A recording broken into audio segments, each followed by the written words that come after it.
pag-asenso, hindi lang sa isang aspeto. Baka akalain natin yung pag-asenso, ang pag-uusapan lang pera. Maraming iba't ibang aspeto ng pag-asenso.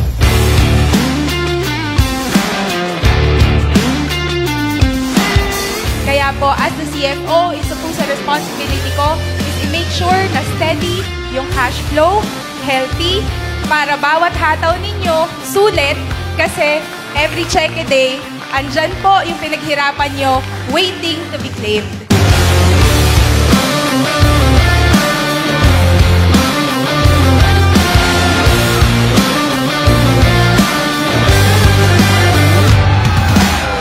Sino ang una na magiging top 1 ng Ascendra?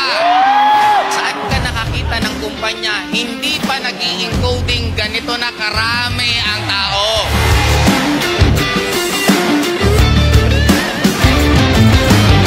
This is not just an M&M company. This is not just a pioneering company.